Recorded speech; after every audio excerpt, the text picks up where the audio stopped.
And here we are again. I sit here today quite enlightened from a book I've started to read by a guy called David Wilcock. It's called The Synchronicity Key. And Alkan, I'd just like to ask, if I ask you questions, can you make this as simple as possible? Because maybe people who are listening are like me, well, maybe have been exposed to this for the first time.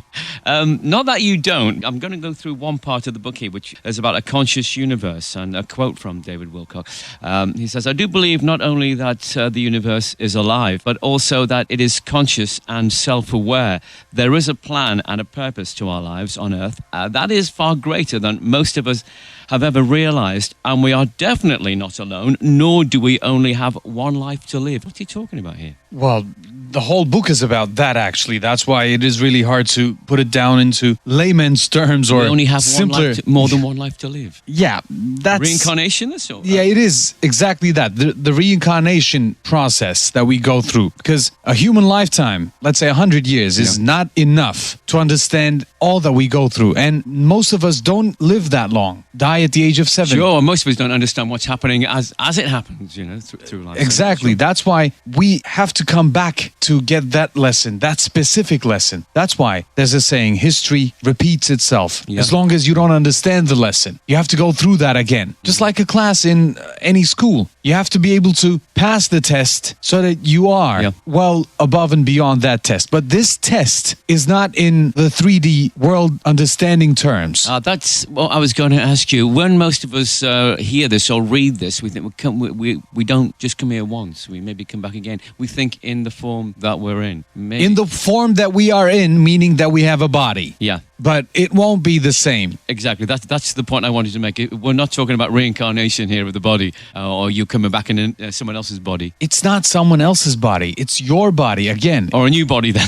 It's a new body. Okay. It will resemble your futures because you resemble your past life's futures. But this understanding of time, that's not linear. You have to be able to distinguish the separation that we do here on this planet. Because this lifetime here, for anyone, is about the separation of their mind, body, and soul. Well, yeah, I mean, you only have to look at the reports scientists bring back about different planets, and they say, well, a year on this planet is 3 times longer than it is on Earth. Time is just what we make it. Time is an earthbound concept, and time doesn't exist apart from Earth. Time as we understand it, time in our terms, because planetary systems revolve around each other in thousands of years. Yeah. And this revolving does imply a huge cycle. For example, 25,920. Yeah, it's what I want to talk to you about later on, actually, about this cycle. It's unbelievable. It may not be exactly that number, but 25 to 26,000 years. Now, I've just said it's something. A great cycle that Mayan calendar or any other ancient calendars had. They did have an understanding about it. Something I just said then, which I know I shouldn't have said it. I said, 25,000, blah, blah, blah. 100. That's unbelievable. Why? Because you're trying to ground your knowledge to here and now. But here and now is not what you think it is. You have to have an understanding of what it is. We've been talking for 4 minutes now. We haven't said anything yet. Yeah. It's just, we know what we're talking about, but it's really hard to pinpoint the understanding. Let's take it from the top. You are born on this planet. You feel like it's your first time. And you learn stuff. For example, you don't know how to talk. You learn it from your parents. Yeah. You get a lifetime of experience and die. Let's assume that you die at the age of 80, 85, whatever, 90, 100. What you understand in this lifetime, is it enough to give you an experience of the world? How would we know we've done enough to have an experience of the world? Because would we not perceive it differently? Different personalities? Each person has a personality. And that personality is a potential, is a possibility of what can be on this planet. Yeah. Mm-hmm. And there are infinite potentials, infinite possibilities. We are here to experience all of those, all of those. So are we going to come back until we reach that infinite potential? Well, if that's the case, yes. Yeah, I would imagine we would do. But not infinite multitude times, because that's an understanding. Time is an understanding. Yeah. It's not linear. And once you're dead, I'm talking like as if I was there and came back and seen it for myself. But My gut feeling, my heart says that. I don't know, by the way you talk to me sometimes. We do a lot of talking when we're not doing the broadcast as well about things like this. And some of the things you say to me, I do think, how do you know that? How do you understand that? How do you experience that? I don't know. I have no idea how I go through all this, but I have an easier process. I have an easier processing process of these stuff. I understand things a lot easier and faster than most people do. And that's why it is easier for me to explain it to other people the way they can understand it. Is that like having an open mind? Because we tend to generalize things as what we've learned. You can't do this because, or that doesn't happen because. Is this what you don't do? That's having an open mind, yes. But in thinking linear terms, deterministic structure, this causes that and causes this and that. Cause and effect, It doesn't really apply in the quantum level. And that quantum level thinking, that understanding of the quantum level gives you a whole new perspective. The New Age spirituality does really do a terrible job of taking all these concepts and ideas and putting out something so distorted. So, how can I put it? Cryptic, isn't it? Not cryptic. It's not cryptic. It is with an agenda to manipulative. That's why many people have developed an allergy to all this stuff. So we don't see it. So you just push it out. Blind to it. But this is all that there is. My wife was complaining yesterday. Don't tell me when I ask you something, don't tell me that it is according to all this spiritual stuff that you are into. I say, what am I supposed to do? There's nothing else to it. But I don't want to hear it. If you don't want to hear it, I'm sorry, but there's something wrong there. Not wrong, but there's something that has to be taken care of, that has to be dealt with. Why do you think we have that attitude? I don't want to know about that, because we do. I mean, your wife's no different to maybe a lot of other people. Oh, don't talk to me about that. Why do we have that attitude? Is it inbred into us? Or? Yes, it is developed. It is constantly cultivated through culture and education. Because what is science? It's an understanding. It's a way of understanding. If you cannot make any experiment on life and death and make people come back, you won't believe that, right? Right. But people have written books, volumes of books, thousands of books, depending on scientific data. Yeah. Which the one I've been reading at the moment is all about. Is Edgar Cayce. Just look into his life. 25,000 cases he worked with throughout his life, and he burnt himself trying to take care of all these people, healing all those people. 25,000 people, man. That's something. And when you just are presented with that plethora of information that's out there scientifically, you realize that many scientists don't realize that the answer they're looking for is out there, but they're just not looking into it. It's the same with us. If there's only once that we come to this life, yes, it is once that we come to this life as this person. For example, my name, surname, my birth date, everything that is uniquely me is only with once. You now. Yeah. Yes, is once. That's why it is so important to have a life of your own, to have experiences of your own, not have limiting factors. Live a life that has been shoved down your throat and live someone else's dreams. Because if you don't live your dreams... That's what we're doing, isn't it? Exactly. We're living what other people have told us what we should do and what we have to do. Everyone has to have a job. Why? Because 1 in every 1,000 people, that singular person in that 1,000 people will come up with a solution or an invention that is going to take care of the remaining 1,000, the remaining 999 people. So they won't have to work. But there's an understanding that you have to earn your life on this planet. We are already here, and we can live and earn our life on this planet. The way we want to, or the way we see fit, rather than following other people's instructions, maybe. Exactly. Be yourself. Yeah. That's the baseline of all teachings. Well, that leads me on to another piece from the book. Let's talk about the law of one. There's a quote here: "You are everything, every being, every emotion, every event, every situation." The law of one. I knew not much about this, and I'm sure maybe a lot of people wouldn't understand much about this. Reading about the synchronicity key. The preface says that you are a part of this now, the synchronistic events that happen in your life, and you are responsible for taking note of those. being aware of those. And The Law of One is a series of books that contain channeled material in early 90s. Why was this written so Late late? 80s, I think. Because synchronicity, man. Yeah, sure. I read those books when I was 13, not realizing what they meant. How important it was that they were to become in my life in today. In the following years, but I was going to say, how important was that? I mean, you said you read them without really understanding them, but No. they had, I really understood those in my understanding of a at the time. 13-year-old. Yeah. But what was it that made you? Because most 13-year-olds, this book, we'll have this flashed up on the screen for you. This book for most 23-year-olds, never mind 13-year-olds, would be, book, put that it's away. a series of books, series and of I books, read yeah. them all. And just like the answer that I gave you when I know all this stuff, when I understand all this stuff, it is natural to me. I just don't act like I'm something else or I'm trying to impress another. There's a word I would use, maybe, an antenna. Yes, the intuitive antenna. My intuitive antenna recepted those signals, and receiving of those signals made sense to me then, because there's a divine plan going on. I don't mean that everything we go through is pinpoint accuracy, predetermined. Yes, they are, but the outcome is not. You are there to choose. You choose the outcome. You are there to execute free will. We are here to execute free will. Because obviously we're all different, so we all execute that outcome differently. Exactly. If you make a mistake, you are to learn from it. Yeah. You are not to live with it forever. But there are people who, and this is true in life, people never learn by their mistakes.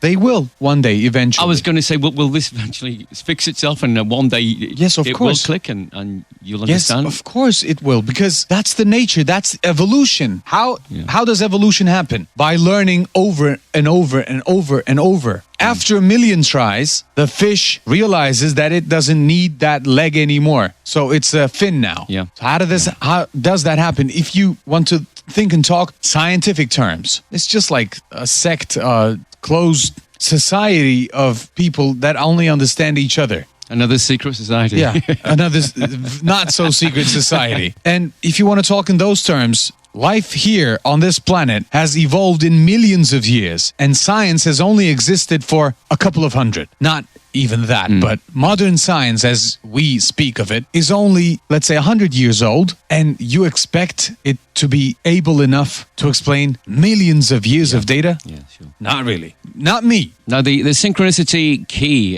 fascinating book. It was talking about how the planets, the moon, the sun, energy that comes from them does actually make us what we are. For instance, the moon has a significant effect on violent crime, and people born with planets in different key positions seem to have the same career paths. So what's happening out there is very much alive. And When you try to separate yourself from your thoughts, what are you? Yeah. You are your body. And that body, the organic compound of flesh, blood, bone, tissue, does that connotate any kind of electricity for you? Not really. Can't feel Because nothing, it's no. flesh. Yeah, How yeah. can it be? It runs on electricity. Your brain runs on electricity. All this neurology, the science of neurology, if it's a science, it's a part of medicine, but all they're dealing with is the electrical synapses in your brain. Yeah. And these celestial entities, they produce radiation. Radiation is affecting you electromagnetically. That's how you're being affected. How can a celestial body affect a tiny grain of sand by producing tides? Moon affects the grain of sand by wetting it in the ocean. And Yeah. that's how you're being affected. Sure. The air around you is an electromagnetic soup, and you're swimming in it. I mean, just going to say here, as the sun, which through comprehensive evidence seems to have an impact of restlessness on people in the world.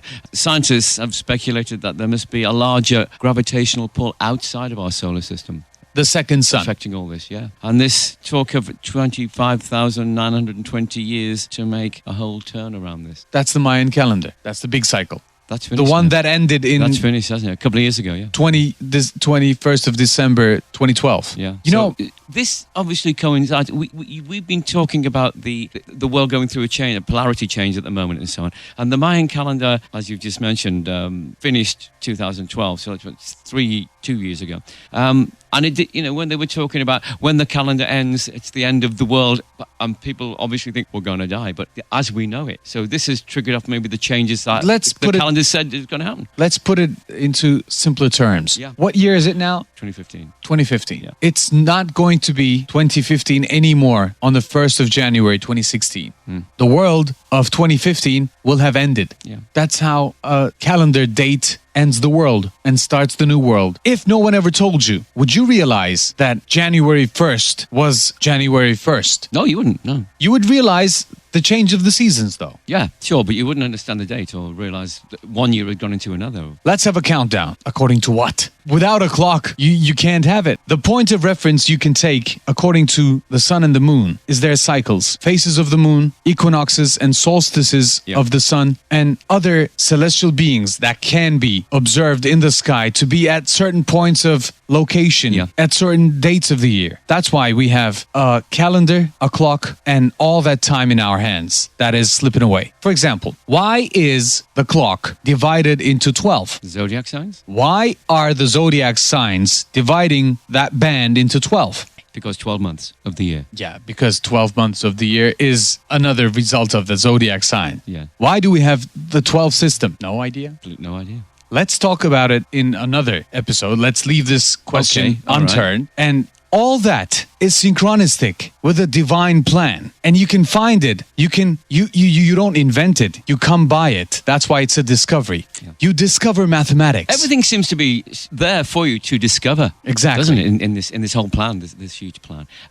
The end of the Mayan calendar into a new the world changing polarity and so on.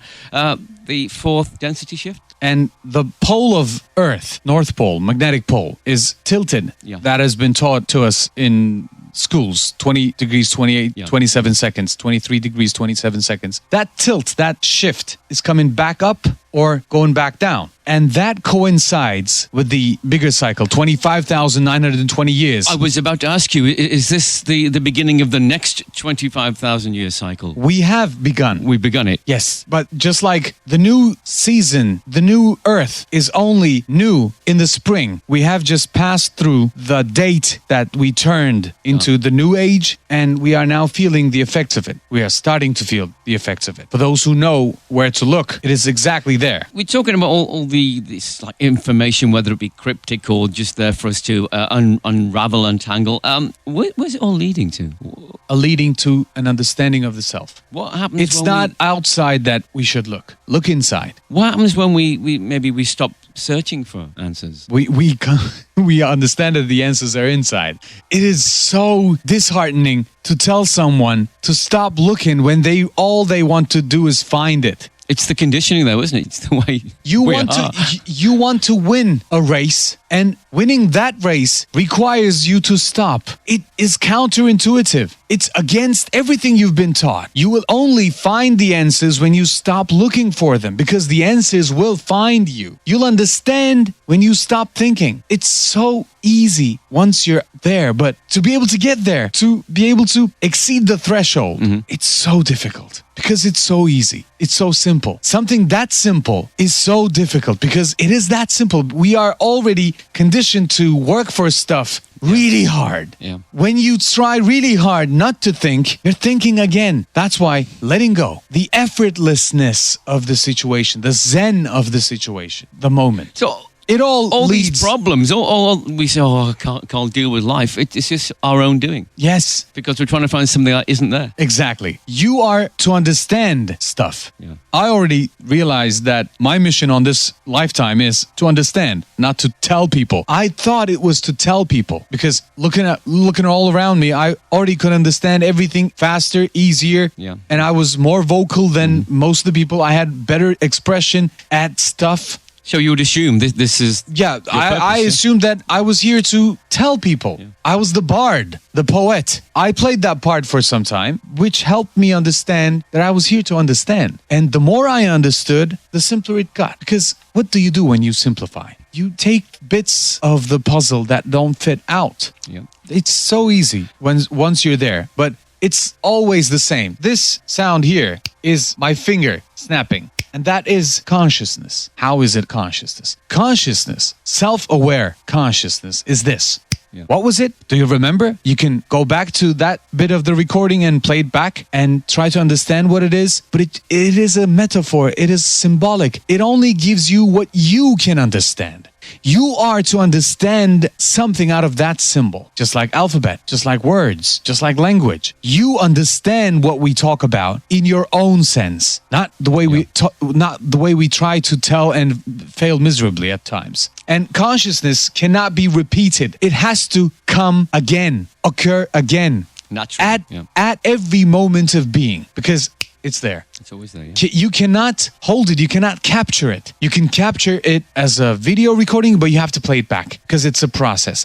It is a process of shift. Nothingness turns into a snap and turns back into nothingness. And that snap can be slowed down, can be photographed, but it's the snap in real time that means something. Consciousness is the snap of your finger. In the moment. In the moment. In the moment, It's always there, waiting for you to find it. Not find it, but be aware of it, because you don't find it, it's always there. Yeah. You are not your thoughts, you are not your body, you are not your emotions, you are not anything that happens to you, or you are not anything that you do. You are the force that does all that, and that is all that. Just like a computer being all that software and hardware, but running on electricity. A computer is the electricity it runs on. Everything else is just manifestation. Wow, the synchronicity key. I'm now going to go back to read more of that and try and understand more of it.